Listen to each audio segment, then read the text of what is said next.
Ako po ay nagtrabaho sa ibang context wherein I have helped in the investigation and case build-up of crimes against humanity in a few other countries. As far as the timeline goes, we can tell kung ano po yung magiging susunod na mga developments.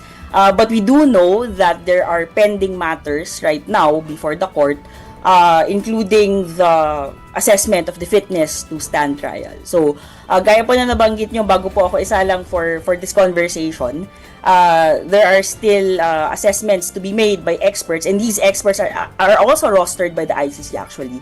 And they are selected on the basis of their qualification. So, kailangan pa pong tignan on the basis of the facts presented to them and the examination of Mr. Duterte himself if indeed there will be a decision on the fitness to stand trial. So, nandun pa po tayo sa phase ngayon. Kung matatandaan po natin, last September dapat gaganapin yung confirmation of charges hearing. Yun po ay na-postpone because of these pending matters. So, wala pa po tayo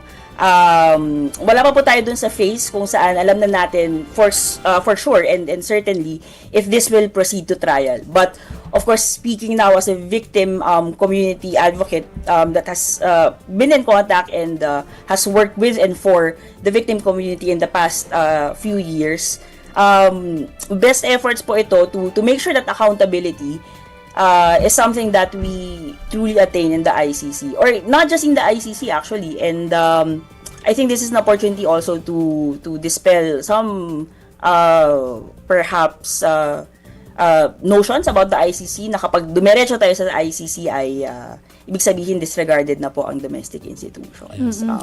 Actually, this is an entire discussion in itself. Pero yun po, sa ngayon, this is where we stand in conversation also with the other lawyers.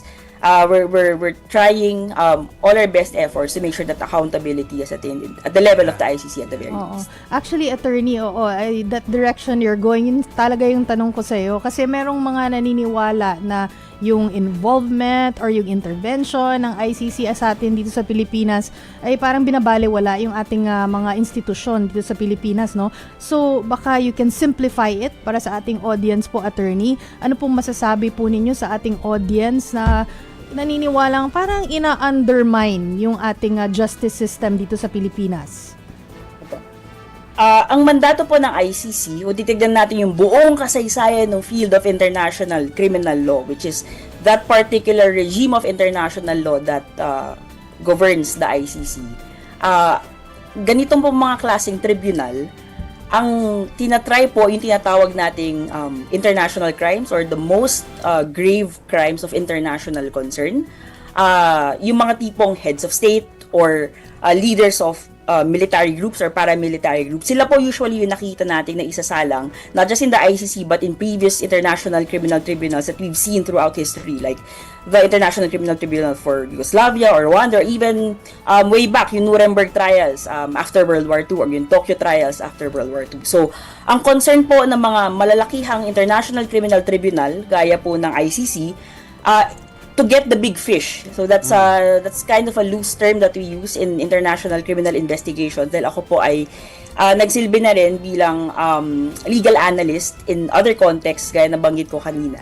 Ito po talaga yung mandato, pero hindi po ibig sabihin na kapag gumugulong na sa ICC ang pag-iimbestiga sa isang sitwasyon ay baliwala na po ang domestic criminal accountability.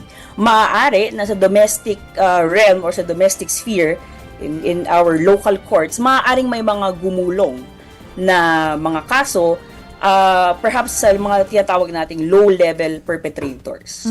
But the big fish, yung mga most responsible for these crimes, kagaya ng crimes against humanity na talagang malakihang pattern, malakihang geographic scope or temporal range, ito po yung mga sitwasyon kung saan pumapasok na po ang ICC or other mechanisms that are international in character. Okay, so So, where hindi does po nagtutunggali.